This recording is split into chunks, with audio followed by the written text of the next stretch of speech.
अस्सलाम वालेकुम मेरी प्यारी बहनें, कैसी हैं आप सब। उम्मीद है आप सब ठीक होंगे। मैं भी ठीक हूँ। तो फिर आज की रेसिपी बहुत ही टेस्टी और लाजवाब होने वाली है। तो फिर चलिए स्टार्ट करते हैं। सबसे पहले हमने हाफ कप घी डाला है। उसके अंदर हमने 1 चम्मच ज़ीरे का डाल दिया है और उसको हल्का सा फ्राई किया है। और उसके साथ ही हमने प्याज जो हमने मैशर में मैश किए हुए थे, आप वैसे भी काट के बारीक बारीक डाल सकते हैं और ऐसे मैशर में भी कर सकते हैं। और इन प्याज़ों को हमने हल्का सा सौते कर लिया है और उसके साथ ही 1 चम्मच हमने लहसुन का डालना है। अदरक हमने इसमें नहीं शामिल किया, हमने सिर्फ इसके अंदर लहसुन ही डालना है। तो इसको हमने अच्छी तरह से हमने इसको फ्राई करना है। फ्राई का मतलब ये नहीं कि आपने इसको गोल्डन कर देना है, बल्कि हल्का सा हमने इसको सॉफ्ट ही करना है। इसलिए हमने हाफ चम्मच नमक इसके अंदर पहले ऐड कर दिया है, ताकि हमारे प्याज जो हैं बहुत ही अच्छे से सॉफ्ट हो सके।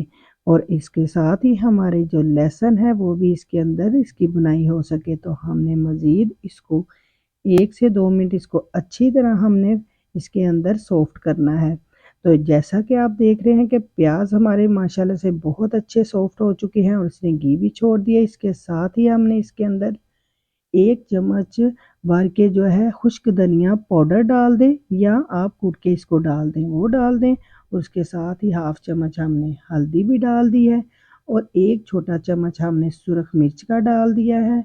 और उसके साथ हाफ चम्मच हमने धड़ा मिर्च भी डाल दी और हाफ टी स्पून हमने काली मिर्च डाल। खूब अच्छे से हमने मसाले की बुनाई करनी है और इसको हमने मज़ीद 2 से 3 मिनट अच्छी तरह इसको भूनना है, ताकि हमारा मसाला जो है बहुत अच्छा सा इसमें फ्राई हो सके। तो मसाला नीचे लगे ना, इसलिए हमने थोड़ा सा इसमें पानी भी डाल सकते हैं ताकि मसाला हमारा जले ना। और उसके बाद हमने इसमें 3 टमाटर काट के डाल दिए हैं, आप कम या ज़्यादा कर सकते हैं। तो टमाटर भी हमने अच्छी तरह इसको अंदर सॉफ्ट करने हैं, ताकि टमाटर भी हमारे इसके अंदर ही गल जाएं। और हमने इसको मज़ीद 2 से 3 मिनट अच्छी तरह इसकी बुनाई करनी है। और अच्छी तरह इसकी बुनाई करने के बाद आपने थोड़ा सा इसमें पानी लगाना है, ताकि हमारा जो मसाला है वो नीचे ना लगे और जले ना।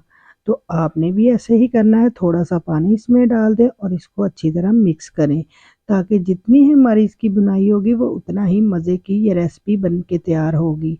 इसके साथ ही हमने अब इस हाफ टी स्पून आपने इसमें गरम मसाले का डाल देना है, क्योंकि ये हमने लास्ट में ही डालना था, तो इसलिए हमने गरम मसाला इसके अंदर डाल दिया है और इसको भी अच्छी तरह हम इसमें मिक्स करेंगे।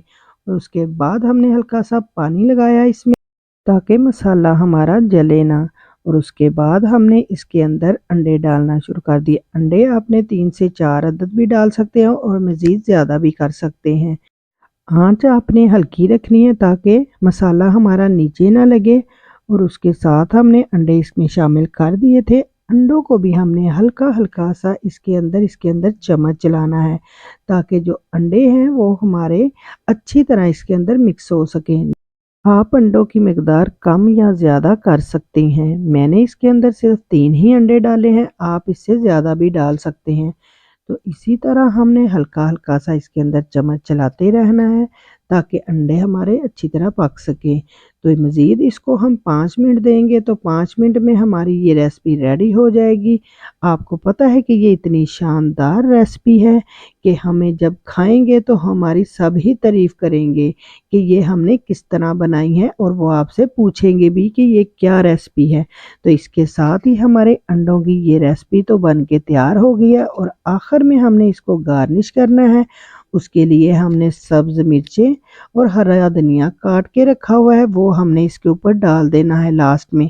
तो इसके साथ ही हमने हरा धनिया डाल दिया और हरी मिर्चें आपने ज़्यादा सारी डालनी है, ताकि उसी के साथ हमारा टेस्ट और मज़ीद बढ़ेगा। तो उम्मीद करती हूँ आपको मेरी ये रेसिपी बहुत ही अच्छी लगी होगी। अच्छी लगी है तो प्लीज़ मेरे चैनल को लाइक करें, सब्सक्राइब करें और आगे दोस्तों को शेयर करें, और अपने प्यारों को यूं ही बना के खिलाती रहें। इसके साथ ही मैं आपसे इजाज़त चाहती हूँ। अल्लाह हाफिज़।